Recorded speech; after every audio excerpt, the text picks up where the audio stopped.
Injiftumaatiiwwan qubee akkaadaamii kun qubee akkaadaamiraati kan isiniif dhiyaatu barumsa herreega kutaa salgaffaati. Viidiyoo kanarratti kan nuti walitti ilaallu rational numbers kan jedhudha. Viidiyoo darbe irratti greatest common multiple and least common multiple yookaan immoo hawaagaa fi hawaataa kan jedhu walitti ilaaluu jalqabne ture yookaan immoo walitti ilaalle ture. Viidiyoo kanarratti immoo rational numbers kan jedhudha kan nuti walitti ilaallu jechuudha. So rational numbers gaafa jedhu namoonni beekamaa isin kutaa torba saddeettis barataniitu waan ta'eedhaatii fi definition isaa yookaan immoo hiikoo isaa irraati gaafa kaanu rational numbers jedha. Any number that can be written in the form of a over b yookaan immoo lakkoofsa kamiyyuu bifa a irra baatiin barreeffamee where a and b are what integers. A fi baan integeroota ta'anii jechuudha. And b must be what different from zero ta'uu qaba yookaan immoo inni jalaa maal ta'uu qabu zero ta'uun irra hin jiraatu jechuudha. Is called a rational number. Lakkoofsi kamiyyuu bifa a irra baatiin barreeffamee a fi baan integeroota ta'anii baan immoo wal qixa miti zero yookaan immoo it is different from zero. B is not equal to zero or b is different from zero. Inni dubbisuu dandeenya kan is called a rational number. The set of natural numbers is denoted by Q. Akkuma natural number n dhaatiin whole number w dhaatiin integer immoo z dhaatiin akka bakka buusne sana jechuudha. Asirratti immoo rational number maaltiin bakka buusna q dhaatiin bakka bu'aa denoted yookaan immoo iddoo bu'iinsa q dhaati. And it is described as kuni set builder method dhaatiin gaafa ibsinu jechuudha. Rational number q is equals to this a over b where a and b is an element of integer and b is what different from zero. B must be what different from zero. Being kan baan kun dirqama zero irraati adda ta'uu qaba jechuudha. Inni zero taanaan it is not a rational number. The number 3 over 4, negative 6, 0, negative 13 over 10 are rational numbers. Here, negative 6 and 0 can be written as yookaan immoo negative 6 in kunii fi 0 in kunii bifa a irra baatiin hin barreeffamne garuu bifa a irratti baatiin barreessuu dandeenya. Maaliif lakkoofsa kam jalayyuu lakkoofsa tokko jira. Maaliif fi negative 6 over 1 jennee barreessuu dandeenya. That is negative 6 over 1 jechuun negative 6. 0 over 1 it is 0. Kanaaf bifa kanaatiin barreessuu waan dandeenyutti it is a rational number jechuudha. Lakkoofsa bifa kamitti akka kanaatti barreeffamu jechuudha. So we can conclude every natural numbers and the integer is a rational number. Every natural number in the integer is what? Natural. It is a rational number. Lakkoofsa integer ta'e kamiyyuu yookaan immoo lakkoofsa natural number ta'e kamiyyuu jechuudha. It is what? Rational number. Lakkoofsa rational jechuudha. You can see this relation by using figure kanaatiin ilaaluu dandeenya. Kana jechuun natural numberiin whole number keessatti argama. Whole numberiin immoo natural integer keessatti argama. Integeriin immoo rational number keessatti argama. Kana jechuun natural numberiin hundisaa whole numberidha. Whole numberiin hundisaa integeridha. Integeriin hundisaa rational numberidha jechuudha. Garuu faallaan isaa sirrii hin ta'u. Kana jechuun whole numberiin hundisaa natural number ta'uu danda'u. Sababiin isaa zero addadha waan ta'eef. Natural numberiin tokko lama sadiidha. Whole numberiin immoo natural numberidha. Zero daballaa jechuudha.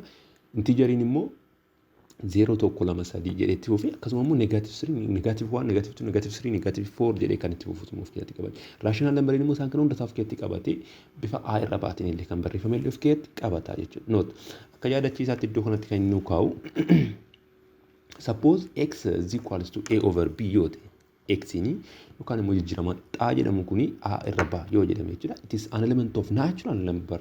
No, an element of integer number yoo ta'e a over b dhaatiin barreeffame jechuudha. X in kun jechuudha. X is a fraction with numerator a and denominator b. Denominator inni isa jalaati, numerator inni immoo isa irra keessaati. If a is less than b yookaan immoo the numerator is less than the denominator, then x is called proper fraction jennaan jechuudha. Fraction sirriidha jennaan jechuudha sananaati. If a is greater than or equals to b yookaan immoo inni irra keessa jiru jechaadha isa jalaa hin caala yookaan immoo yoo wal qixa ta'e immoo jechuudha then it is called improper fraction yookaan immoo fraction sirna hin qabne jechuudha. Inni kan biraan maadha if y is equals to c of c times a over b yookaan immoo caa guutuu a irra ba yoo ta'e where c is an element of integer ta'e jechuudha and a over b is proper fraction yoo ta'e kana jechuun a ni b dha gadi yoo ta'e jechuudha then y is called mixed fraction jennaan jechuudha. Mixed fraction jennaan jechuudha. Inni kan biraan x is said to be in the simplest form or lowest form dhaatiin barreeffameera kan tu jennu if a and b are relatively prime yookaan immoo walitiin homaa hirmaataan qaba yoo ta'e. Kana jechuun greatest common factor of A and B is what? 1 yoo ta'e jechuudha. Hirmaataa walii hin qaba yoo ta'e X'n the simplest formulaatiin taa'eera jechuudha. Kana jechuun salphisnee keenya irraa jechuudha. Herrega keessatti salphisnee kaa'uun immoo akka dirqama walitti jechuudha kan ta'u. So iddoo kanatti maal jedhaa? Categorize each of the following as proper, improper or mixed fraction jedha. Fractionoota armaan gadii kana proper yookaan fraction is improper akkasuma mixed fraction jedhiti ibseedha. 7/8 kuni maalatis proper fraction jedha. Sababiin isaa maal? 7in 8 xiqqaadha waan ta'eef. 2/9 kunis proper fraction jedha. 5/1/4 kuni yookaan immoo 5/4 kun jechuudha. It is mixed fraction jedha. Sababiin isaa maal? Iddoo kanatti integer number qaba, iddoo kanatti maal qaba? Fraction number qaba waan ta'eef jechuudha. So it is mixed jedha. 7/3 kun immoo 7in kuni sadiirra waan caalulaatiif it is improper fraction jedha jechuudha. Akkasuma immoo 6. 6in kuni karaa biraatiin gaafa barreessinu 6/1 jechuudha jechuudha. 6in kuni tokko irra gati caalu it is improper fraction jedha jechuudha. So 7/8 and 2/9 are proper fractions and 7/6 and 6 are improper fractions and 5 times 1/4 is mixed fraction. Asirratti kun 5 times 1/4 ta'uu ta'a. Gaafa jijjiirru 5 guutuu tokko arfaffaadha. Kana gaafa lakkoofsa fraction jijjiirru jechuudha. 5 guutuu tokko arfaffaa kan jettu kana jechuudha qixxeeta. Maal goona? 4 kana isa jalaa kana kanatti baasina. Kana jechuun 4 times 5 plus gooneetu sarara keessa kana namatti daana over 4 ta'a jechuudha. Kana jechuun kun meeqa taate 20 ida'uu tokko 21 irra 4 ta'a jechuudha. Kun gaafa fraction formuutti jijjiirru. So iddoo kanatti garuu maal bifa mixed fraction jedhatiin barreeffamee jira. Akka kanatti yoo barreeffame it is improper fraction ta'a. Akka kanatti yoo barreeffame garuu mixed fraction ta'a jechuudha. Inni kan biraan maal iddoo kanatti express this is improper fraction kan ta'e ibseedha iddoo kanatti jechuudha. Improper fraction kan ta'e ibseedha. Asirratti egaa kanannaa barreessinu akkamitti barreessina isiniin jedheera gara improper fraction ta'uu isaa agarsiisuudhaaf jechuudha. Kana fraction number'itti jijjiirraa jechuudha jalqaba. Fraction number'itti jijjiiruudhaaf maal goonanni 4 kana 3tti baay'isna.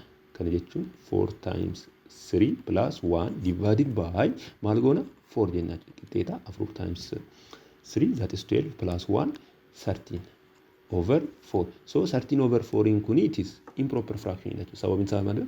Numerator keenya denominator keenya ol gati ta'e jechuudha. Inni kan biraani iddoo kanatti exercise 1.10 irratti maal jedha? Write true if the statement is correct and false otherwise. Give justification yookaan immoo ibsa kenniidha. Yookaan immoo akka sababaatti kaa'ii jedhama. If the answer is false yoo soba jette jechuudha sababa kenniidha. Any integer is rational number jedha. Integeriin kamiyyuu maala? Rational number idha. Kana graafii dira maalatti salaalar. Na integeriin kamiyyuu maala? Rational number idha. The simplest form of 35/45 is 9/7 idha. Simplest form itti gaafa deebisnu maal goona jedheerra? Prime factor salphisnee keenya jechuudha. Kana jechuun 35 irra 45. Fakkeenyaatiif kuni bifa salphaadhaatiin gaafa salphisnu 5 kun 5tiif ni rama kunis 5tiif ni rama. Kanaaf kana 5tiif gaafa yeroo 7 gaaf kun immoo 5tiif gaafa yeroo 9 gaaf. Kana olitti greatest common factor isaan tokkodha. Yookaan immoo hirmaataa walii guddicha isaan qaban tokkodha jechuudha. Kanaaf kana olitti salphisuu ni dandeenya. So simplest formula 7/9 ta'a malee 9/7 ta'uu hin danda'u jechuudha. Innaa kun hin ta'u. Sirra kan jiru maal jedha? For A, B, C, D is an element of integer A over B plus C over D is rational number jedha. A, B, C, D ni maala nun jedhara? Integeridha nun jedhara. A over B plus C over D ni maala? Rational number ta'ayyuudha asirratti. Kuni maala? Falseidha. Sababiin isaa maalifidha? B fi D kuni qixxeetaa 0 yoo ta'e not rational number. It must be mentioned to be what? B is different from 0 and D is different from 0 jedhee barreessuun irra jiraata jechuudha. Kanaaf kun falseidha. Kunis falseidha. Kun immoo tiruudha jechuudha. The simplest form of this is 11/2 dha. Kana salphisnee kaa'uu dandeenya jechuudha. Kana na jijjiirru 4/5 20 22 irra 4.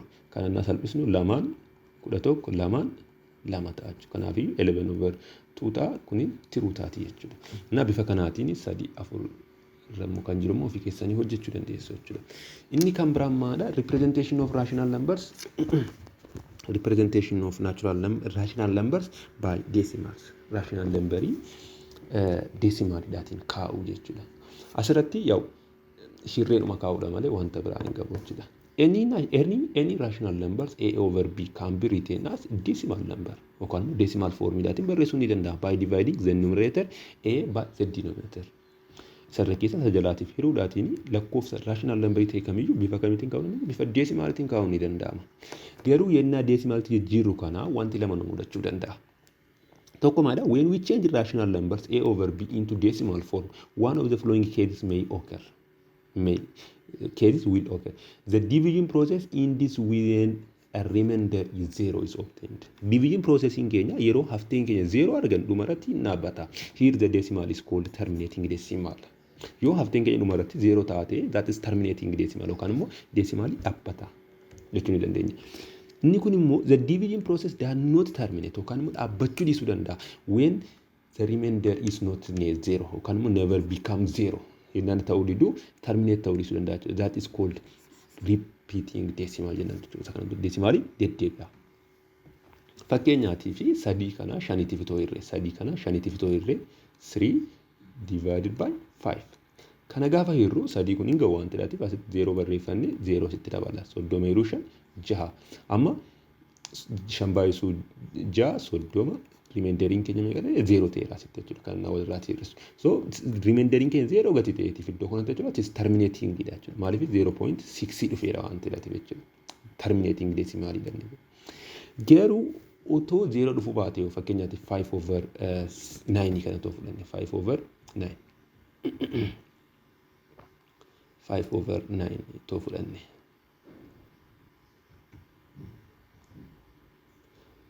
okay ifama too 5 over 9 too fudhanne 5 over 9 kana jechuun 5 hiruu 9 too fudhanne kuni 5 9 hiruu hin dandeenyu waan ta'eef 0 as keenya 50 too ta'e 50 hiruu 9 miqagaa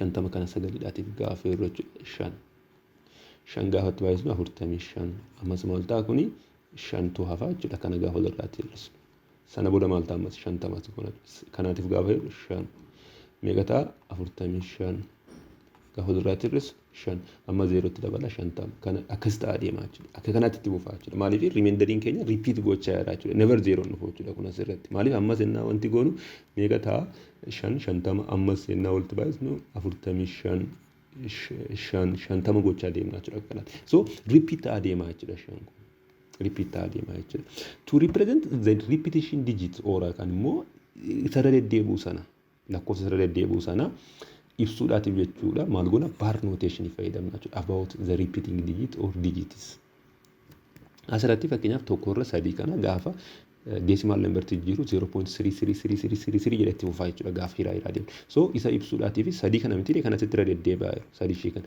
sadii sana 0.3 barreessineetu mataa achirra maal keenya baarii keenya jechuudha 0.3 goone mataa achirra kanatti wanti keenya jechuudha inni kan biraanii so 23 hiruu 99 too goone immoo jechuudha asirratti 0.23 jedhetti fufaa jira so asirratti kan deddeebi'aa jiru meeqa 23 so 0.23 gooneetu mataa achirra kanatti 23 keenya mee asirratti immoo exercise itti jiru moo ilaallu write the following fractions using notation of repeating decimals jedha na asirratti mee fakkeenyaatiif sirra kan jiru kana ilaallu tokko hiruu 11 kan jedhu kana jechuudha isa hiruudhaatiif egaa tokko hiruu 11 sana booda tokko kun 11tiif waan hin geenyeetiif 0 asitti barreeffanne 10 immoo asaa ammas hin gahu waan ta'eef 0 barreeffanne 0 asitti daballaa jechuudha so 100 hiruu 11 meeqa 9 sagal baay'isuu 99 ammas kana na walirraatti hir'isnu meeqa ta'a tokko ammas hin gahu waan ta'eef 0 asitti daballa ammas hin gahu asitti maal gochuu qabna 0 daballaa jechuudha 0 sana booda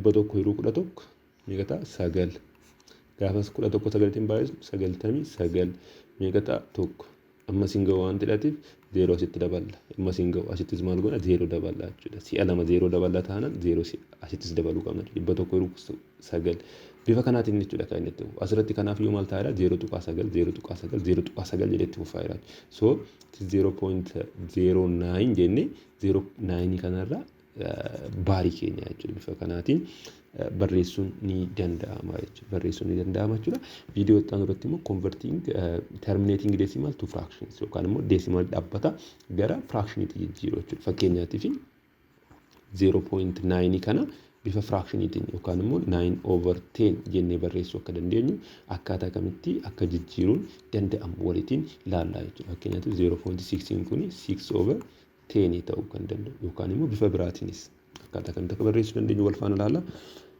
Kana fakkaata galatoomaa share subscribe gochuudhaati nu deeggara nagaatti.